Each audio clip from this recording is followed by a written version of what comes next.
Buenas tardes. El barco se va a hundir por este lado.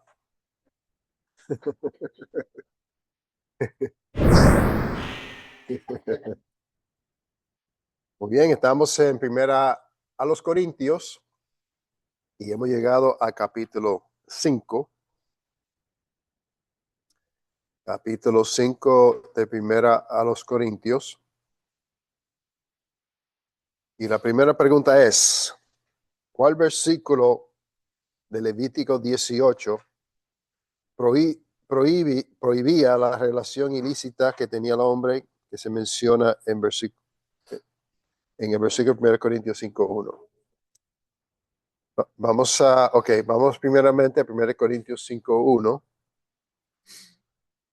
y después vamos a Levítico 18.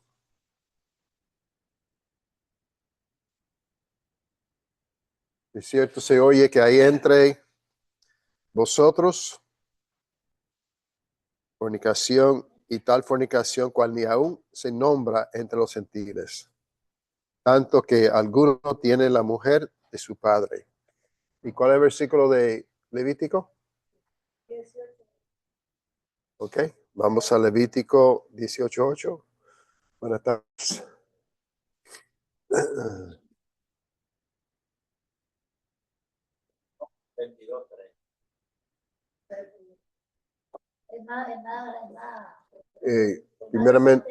Primeramente, Nana, está en la pantalla, ¿quiere leerlo?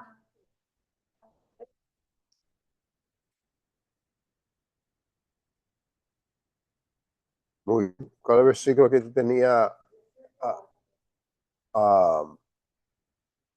Juan? ¿Tú tenías otro versículo?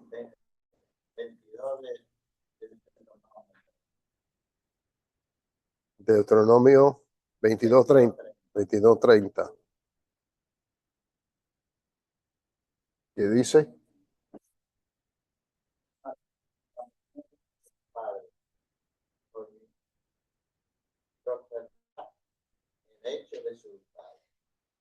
Muy bien. Así que, en verdad, no, como Pablo dice aquí, no hace falta tanto ni siquiera el mandamiento del Antiguo Testamento. Hasta la gente en el mundo saben que esto no se hace.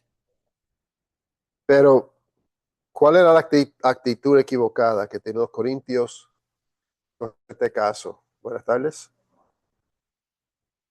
La pregunta número 2. Y se encuentra en 1 Corintios 5:2.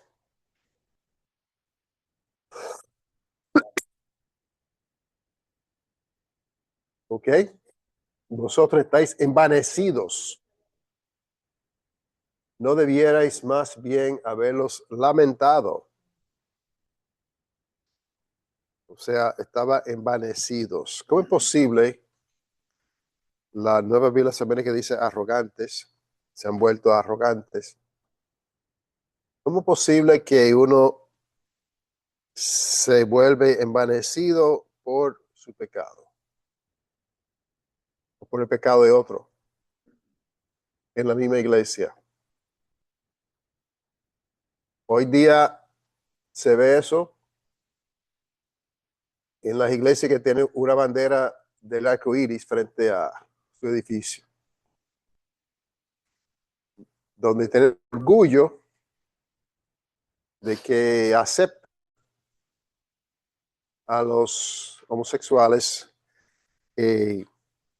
no como seres humanos. Todos aceptamos o debemos aceptar a ellos como seres humanos y amarlos, pero lo aceptan como parte de la iglesia, como que no está haciendo nada mal hecho, como si estuvieran viviendo una vida que agrada a Dios. Y sabemos según la palabra. Y de hecho, en inglés, cuando tiene un desfile, una parada de ellos, lo llaman Pride. Pride es precisamente orgullo. O sea que tiene orgullo de su pecado. Sí. pecado reina en la vida se tiene entonces a dar el honor, la gloria a ese pecado y se demuestra así, siendo orgullo por ese pecado. Sí. Es lo que está poniéndolo primero en la vida de uno.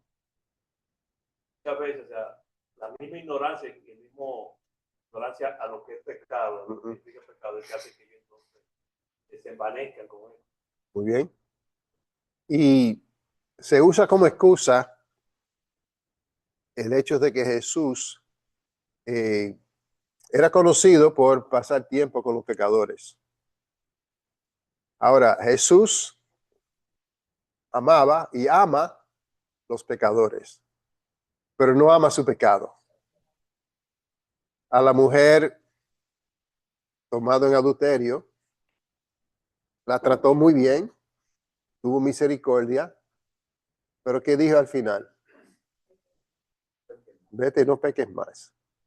O sea que Jesús ama a los pecadores para que cambien, para que no sigan pecando, para que vengan a la de Dios, para no permanecer en su pecado.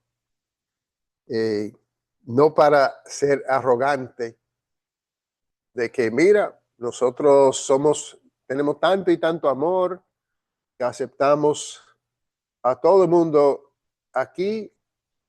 Pueden ser cristianos, pueden participar de la cena, pueden hacer de todo porque son seres humanos igual que tú y yo.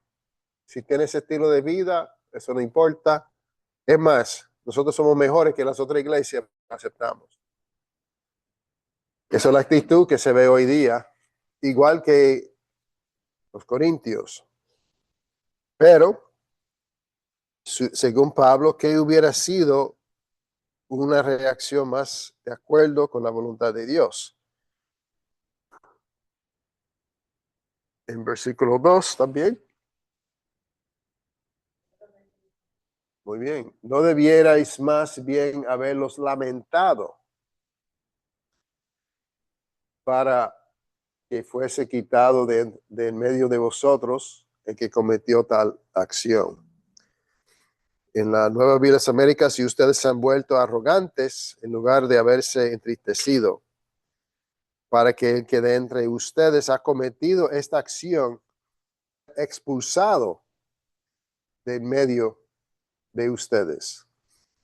Ninguno, como veremos más abajo, ninguno llamándose hermano se puede aceptar cuando abiertamente está en pecado, y veremos la lista más abajo de eso. Bien. ¿Qué mandato dio Pablo a la iglesia con relación a este hombre?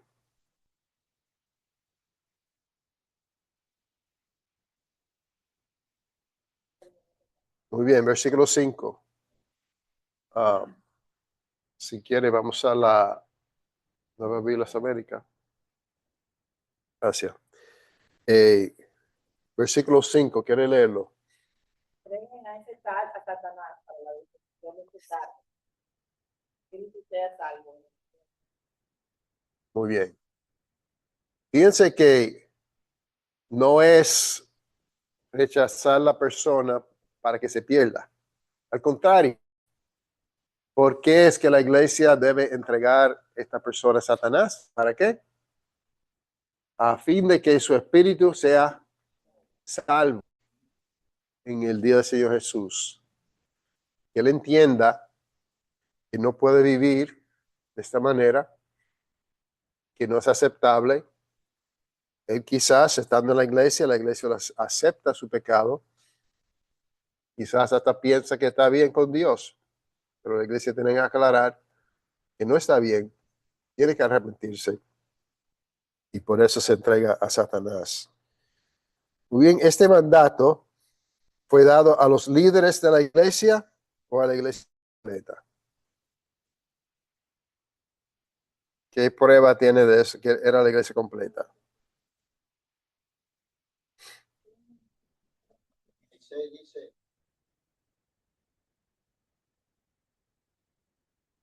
Dice.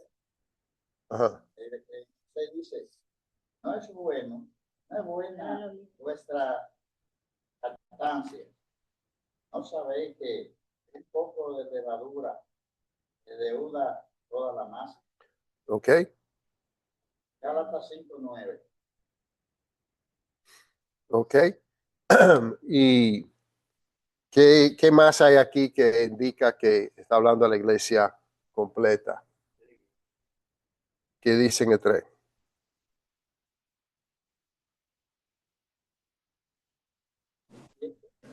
Yo dije que sí, Ajá, vemos que dice, dejen a ese tal. ajá. Está hablando a un grupo, no Un uno grupo. solo. Muy bien. Y si vamos a capítulo 1, versículo 1 y 2, ¿a quién se dirige esta carta completa? Iglesia. A la iglesia. Es a la iglesia. Esta acción debe ser una acción que la iglesia se une, la iglesia completa. Y muchos tienen el concepto de que en la iglesia hay un pastor y el pastor hace y deshace. Él decide quién va a ser castigado, quién puede participar de la cena, quién y tomar todas las decisiones, y especialmente cuando se trata que tienen que reunirse los ancianos para tomar una acción de esta índole. No estamos diciendo que si la iglesia tiene ancianos que no se envuelven, obviamente, en la situación. Eso se da por sentado, pero no debe ser la decisión de un grupito, sino de la iglesia completa. Esto viene siendo importante porque ninguno de nosotros individualmente tenemos derecho de declarar que una persona no es cristiano. La iglesia completa sí tiene esa autoridad, y veremos otros versículos.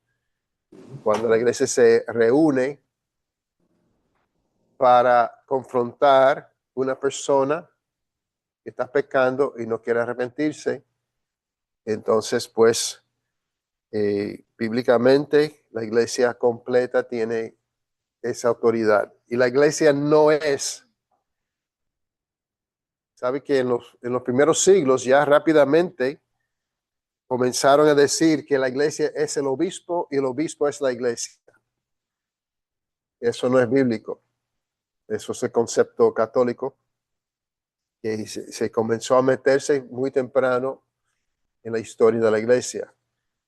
La iglesia no es los líderes, es la iglesia completa en este caso. Muy bien. Entonces,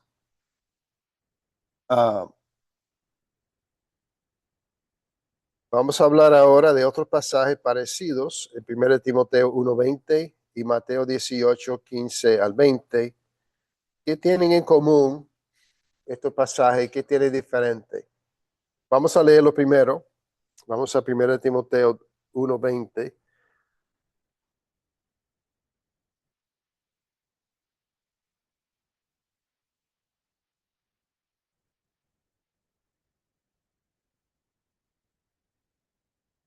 ¿Qué dice 1 Timoteo 1:20? Bueno, si quiere, vamos a comenzar en 19. 19 y 20, sí, por favor. 19 y 20. Vamos a 19 primero, sí.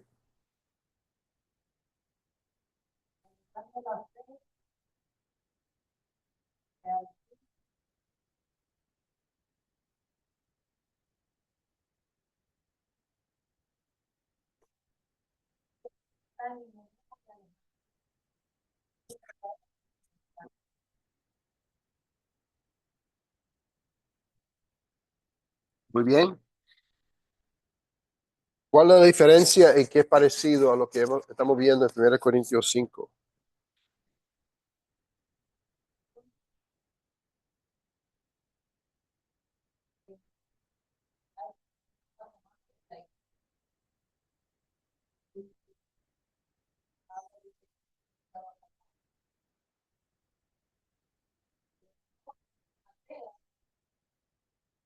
Todavía no vamos a Mateo. Vamos a comparar esto primero con 1 Corintios 5. ¿Qué comparación tenemos aquí con 1 Corintios capítulo 5?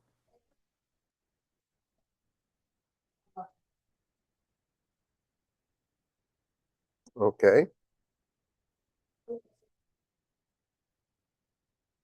En ambos casos se entregan a Satanás.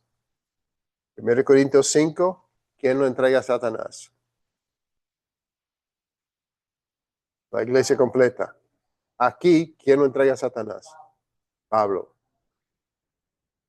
Acabamos de decir que no son los líderes que tienen esta autoridad. ¿Y qué dicen ustedes? Sí. Cuando se entrega a una persona a Satanás, saca de la iglesia, esa persona y venir humillado a la iglesia, su corazón quiere cambiar. O sea, sí, tiene que arrepentirse. Y eso veremos más abajo aquí. ¿Qué pasó con este hombre? ¿Cómo? Bueno, debe arrepentirse. Esa es la palabra bíblica, es arrepentimiento. Debe arrepentirse. Ahora, ¿qué quiere decir entregado a Satanás?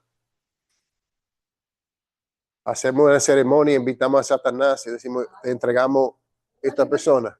¿Ah? ¿Qué quiere decir?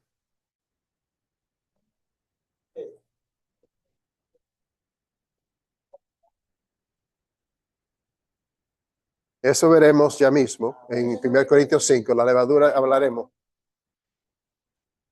Está modesta, como hacen una iglesia que lo ponen atrás. ¿A qué se refiere? Pero David, una pregunta. Cuando una persona está pecando, como dice la Biblia, insistiendo en el pecado, está practicando el pecado, de por sí ya está entregado a Satanás, porque está haciendo lo contrario a lo que Dios manda. Aunque esté en la iglesia, está practicando el pecado constantemente. Quizás no tiene el espíritu de Dios del pecado. Lo que pasa es que quizás los hermanos no lo saben.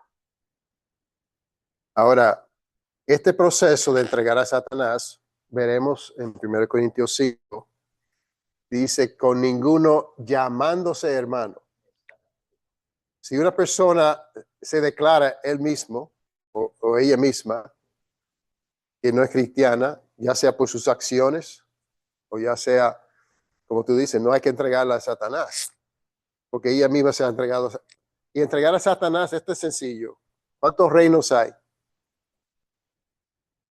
El reino de Dios y el reino de Satanás. Si no estamos en el reino de Dios, ¿dónde estamos?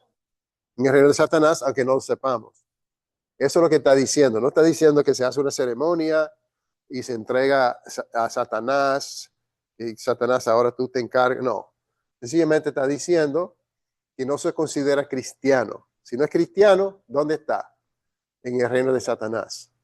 Y él nos ha sacado del reino de Satanás al reino de su amado Hijo. Así que en este caso, no es una iglesia que hace esto. Estamos viendo y veremos también en Mateo, que es la iglesia. 1 Corintios 5 es la iglesia, aunque Pablo da su opinión, pero ¿cómo es que Pablo puede hacer esto?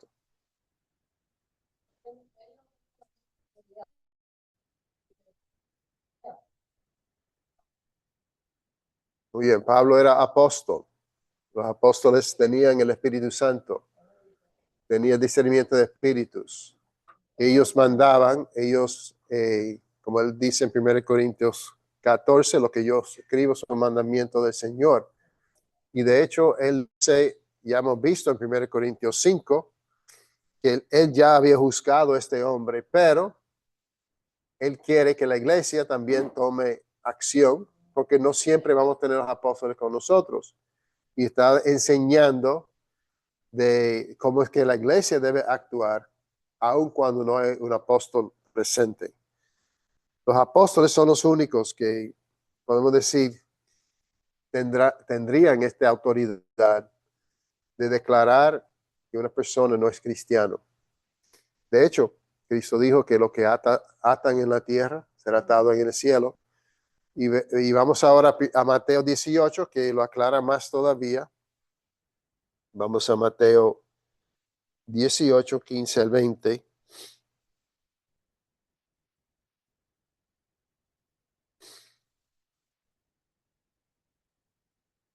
Para mí, esto es una de las escrituras que menos se practica en la iglesia de Cristo.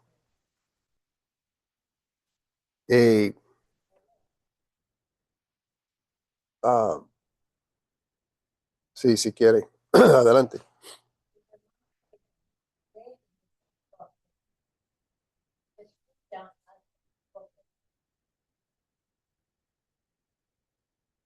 Pero si no te lleva contigo a dos más, para que toda la palabra sea confirmada por boca de Dios,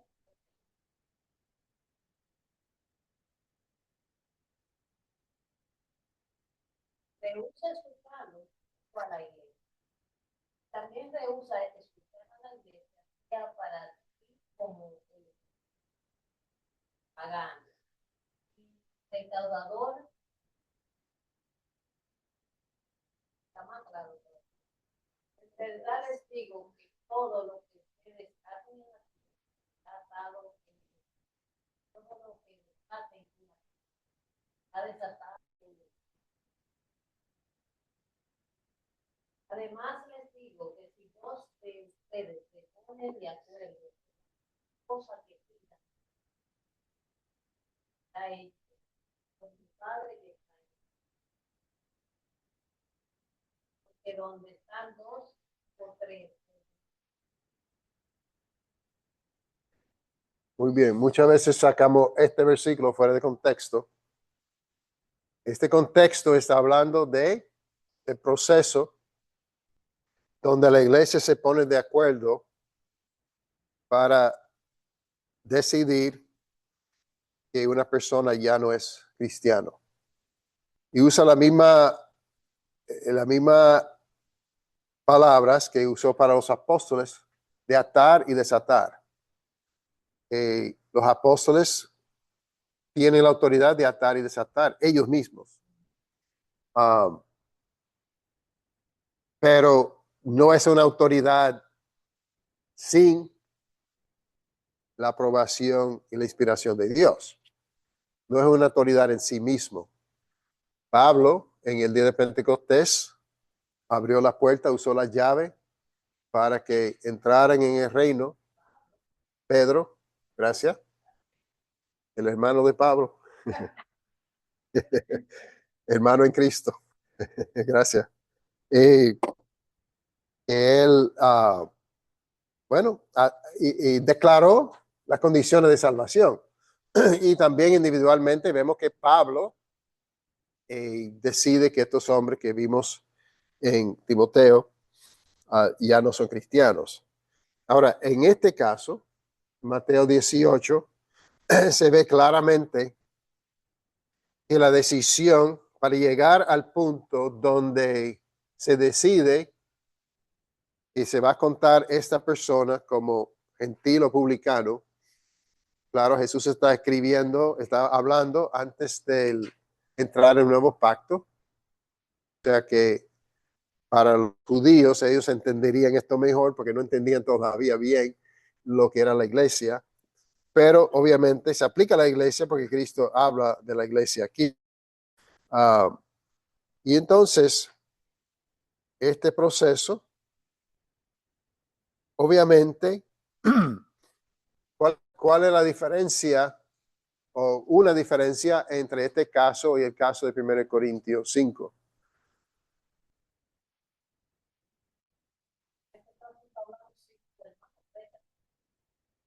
Algunas versiones sencillamente dicen pecan, otras dicen pecan contra ti.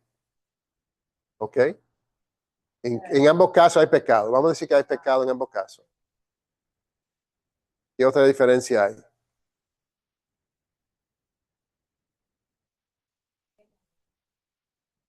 Primero, la prosperidad. Bueno, no, estamos hablando de Corintios. No dice que blasfemaron contra la iglesia. La blasfemia normalmente es contra Dios. Pero queremos comparar esto con 1 Corintios 5. Sí. Lo que le digo de Mateo ahora. Ajá. ¿Qué es la diferencia entre eso y Corintios?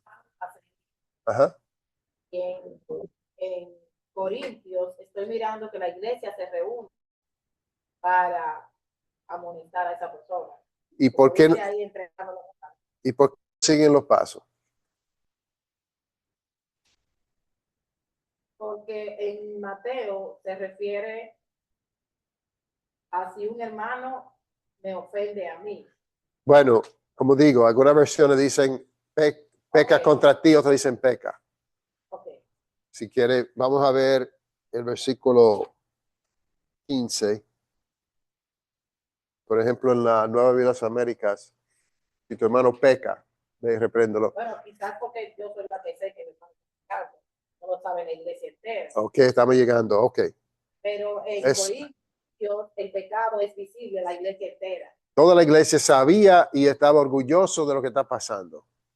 Y ahí es donde sí, no hay razón de seguir por unos pasos, porque ya es un pecado abierto, es un pecado horrible, todo el mundo lo sabe, y en vez de actuar, son orgullosos. En ese caso, no es necesario pasar por los pasos. Se puede hacer una reunión de la iglesia, y ahí mismo en la iglesia, dale oportunidad, ¿verdad? Siempre cuando se hace esta clase de reunión, se da la oportunidad a la persona a defenderse, a hablar o a arrepentirse. Y a veces sucede que sí, cuando se presenta un caso como este delante de la iglesia, la persona se arrepiente delante de la iglesia. Yo he visto eso. En otro caso no, pero estamos hablando de uno llamándose hermano, uno que quiere declarar todavía que es cristiano, uno que quiere seguir tomando la cena, que quiere ser parte de la iglesia, pero que está viviendo un pecado obvio. O en este caso, como digo, yo creo que esto es uno de los pasajes que más desobedecemos en la iglesia de Cristo. Porque si mi hermano peca contra contra mí, o sencillamente peca, rápidamente voy y busco consejo. Mire, hermano Juan, ¿qué tú crees que yo debo hacer con relación a fulano que hizo tal cosa? Pues ya rompí la regla. Porque ¿qué tengo que hacer primero? Hablar con él. Y si no quiero hablar con él, ¿con quién debo hablar? No, con nadie. Tú tienes dos opciones. O hablar con él, si tú tienes algo contra tu hermano, habla con él o no habla con nadie. Más nada. Es tan sencillo. Si practicáramos esto, no habría tantas divisiones en la iglesia.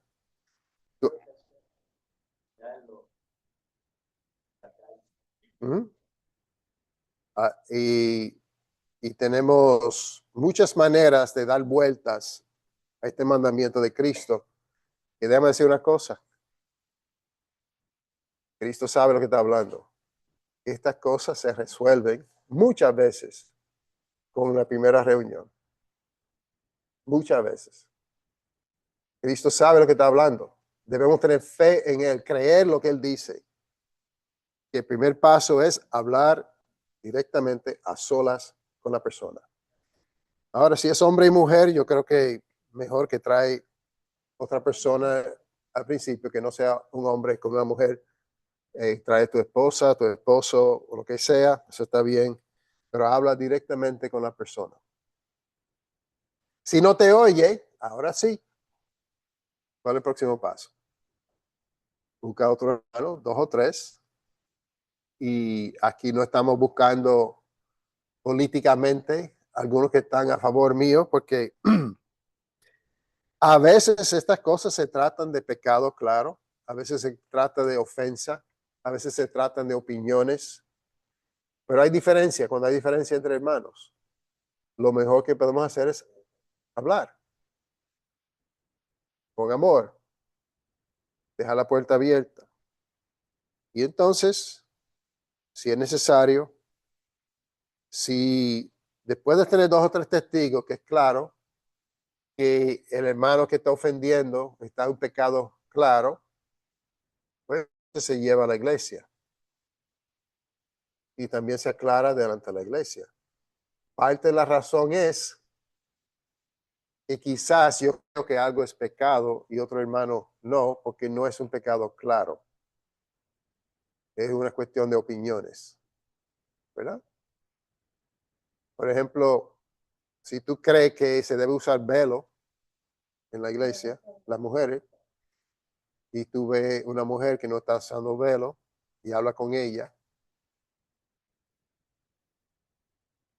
¿qué va a pasar?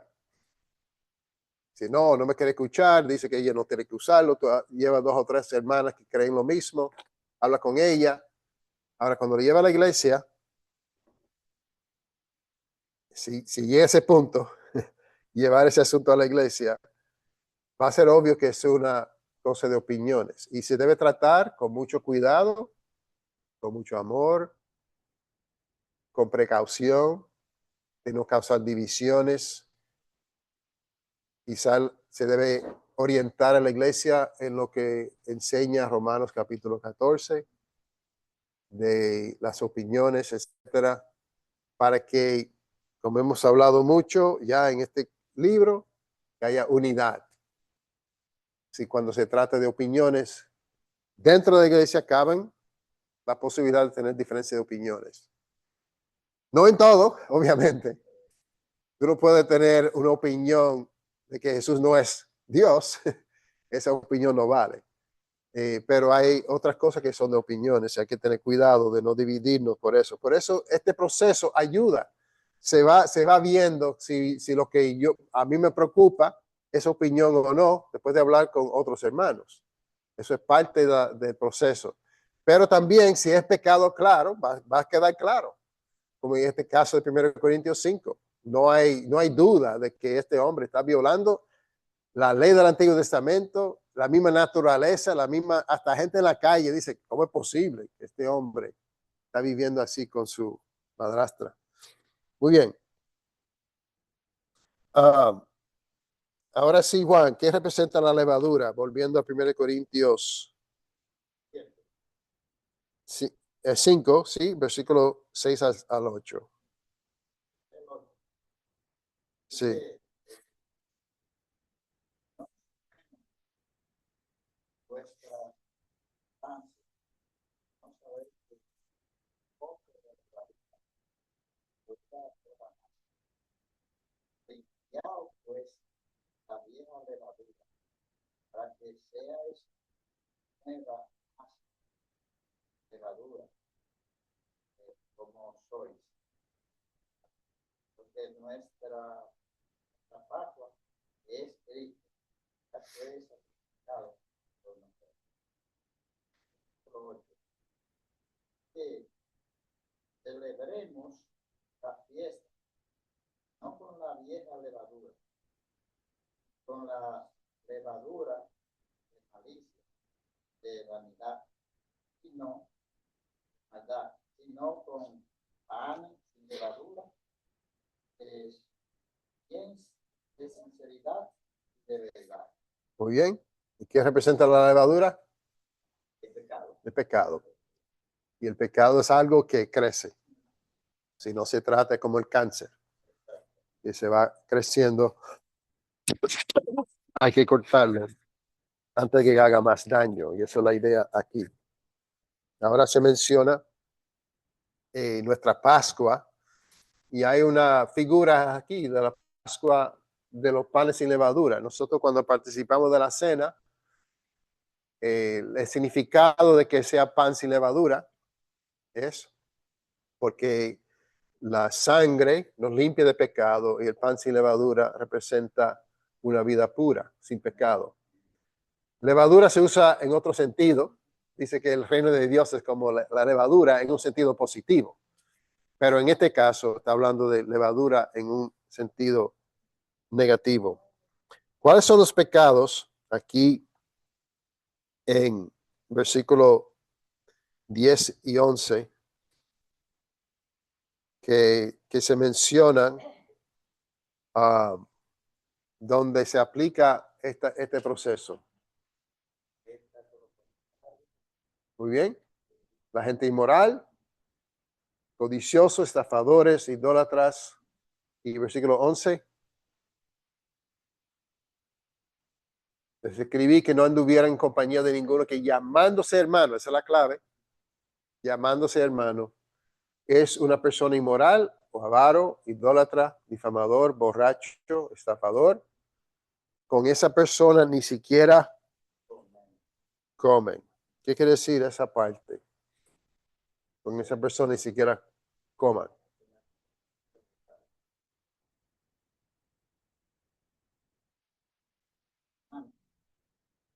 ¿Qué quiere decir en el contexto?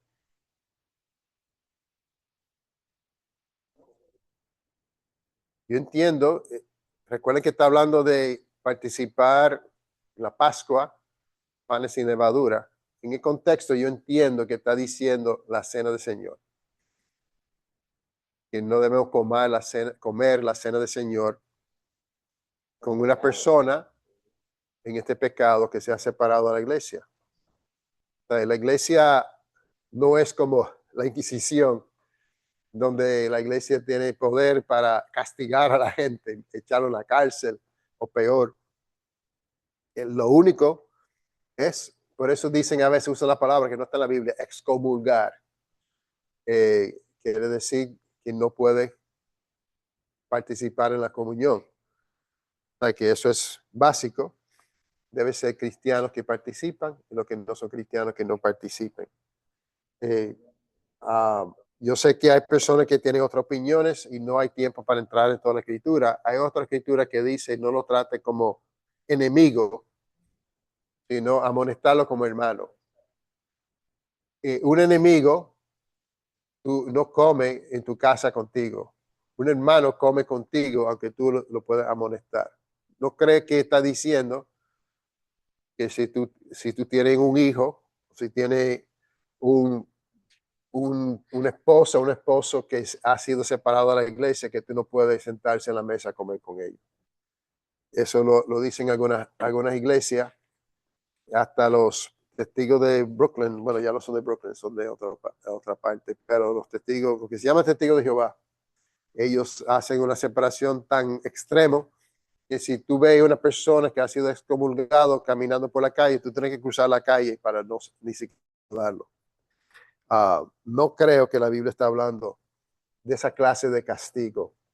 Sí debe quedar claro que la persona no se considera cristiano y que no puede participar de la cena.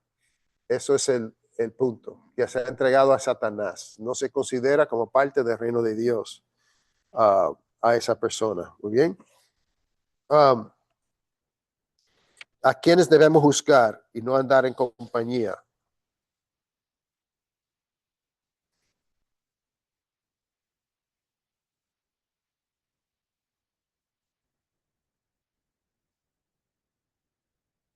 Debe ser los que están fuera o los que están dentro. Los que están dentro.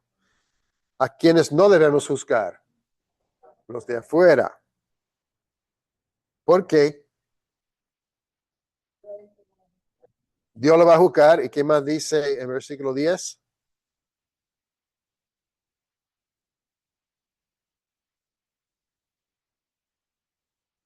No me refería a gente inmoral de este mundo, a los codiciosos, estafadores, los idólatras, porque entonces tendrían ustedes que salirse del mundo. La mayoría de los cristianos aplican esto al revés. Hay cristianos que pasan todo el día, y no todo, pero mucho tiempo en Facebook y por los medios, hablando del pecado de homosexualidad, el pecado de aborto, el pecado de esto, el pecado de otro, tratando de convencer al mundo, hasta políticamente, de sus pecados. Hermano, no es nuestro trabajo. ¿De qué vale convencer bueno, es bueno convencer a una persona no cristiana de no tener un aborto? Eso está bien, pero no por eso se va a salvar. Y no estamos aquí en este mundo para pasar leyes y castigar a la gente que no cumple las leyes de Dios. No es nuestro trabajo. Nuestro trabajo es que se salven y que dejen todos sus pecados. De hecho, si convertimos una persona en Cristo, ya no va, para esa persona no va a hacer falta leyes en contra del aborto, en homosexualidad ni nada, porque va a creer la Biblia y va a poner en práctica lo que dice la Biblia. Y tiene vida eterna, como hemos hablado. Eso es nuestra meta, hermanos. Las iglesias muchas se desvían y hablan de moralidad. Está bien, pero y viene de conceptos bíblicos, pero torcidos cuando se aplican. Torcido en el sentido de que están tratando de enderezar el mundo, cuando nuestro trabajo no es enderezar el mundo. Nuestro trabajo es enderezar la iglesia. Y nosotros estemos bien con Dios, juzgar a nosotros mismos. Muy bien. Ahora, presumiendo que este hombre es la persona que causó tristeza en 2 Corintios, el próximo libro, capítulo 2, 5 al 11, ¿qué pasó con él? Y qué nuevas instrucciones da Pablo a la iglesia. Según 2 Corintios 2, 5 al 11.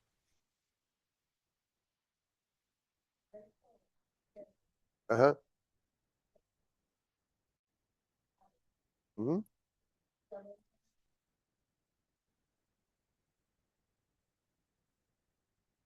Muy bien. Y que para que Satanás no gane ventaja, o sea, que cuando la persona aparentemente el hombre se arrepintió y la iglesia todavía como que quería seguir castigándolo. Pablo dice, no, no, no, no. Pablo dice, no, hay que aceptarlo, hay que recibirlo, hay que perdonarlo. La idea no es que se castigue para siempre por su pecado. La idea es a Satanás para que se salvara. Ahora, si se arrepiente, eso es lo que se buscaba. Ahora hay que aceptarlo, consolarlo, recibirlo, amarlo, para que Satanás no tome ventaja. Muy bien. Ya hemos hablado, la última pregunta, número 11, hemos hablado de que si la decisión es personal o de la iglesia completa. Ya hemos visto 1 Corintios 5, Mateo 18.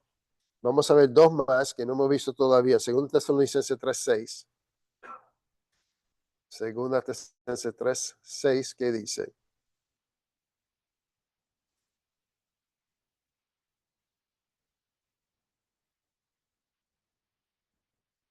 Ahora bien, hermanos, ¿qué dice?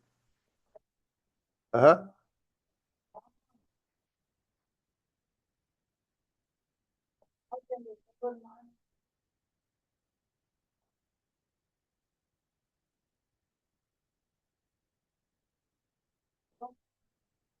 Vamos a hablar de gramática. ¿Esto es singular o plural? Aparten. Es más de una persona. Es la iglesia completa. Es plural. Y Romanos 16, 17.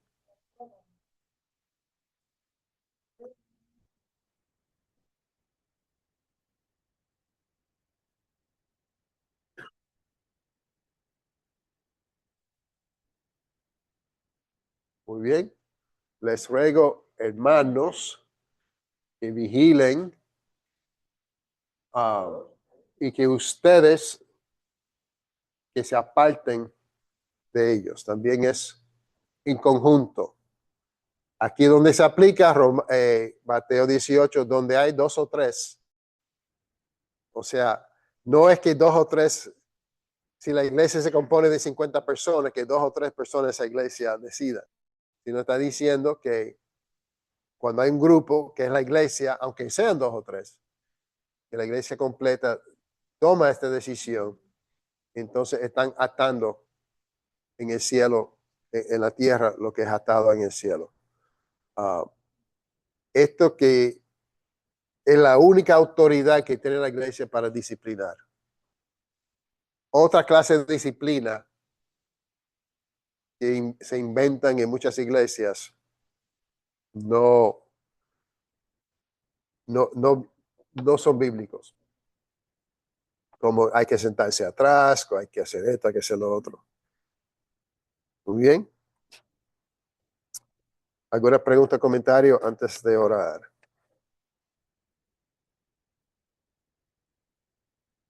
Muy bien, vamos a orar. Señor, gracias te damos por tu palabra. Ayúdanos, Señor, a poner estos principios en práctica. De verdad, ayudarnos unos a otros a caminar como tú quieres que caminemos. Cuando hay un hermano en error, que podamos con amor restaurarlo. Si es necesario, llevar a cabo estos pasos para que no haya levadura que haga daño a la iglesia. Ayúdanos, Señor, a practicar lo que tú nos enseñas y que tu iglesia, cuando venga Cristo, esté preparado para recibirlo. Gracias también por la comida que vamos a participar. Esto pedimos en el nombre de Jesús. Amén.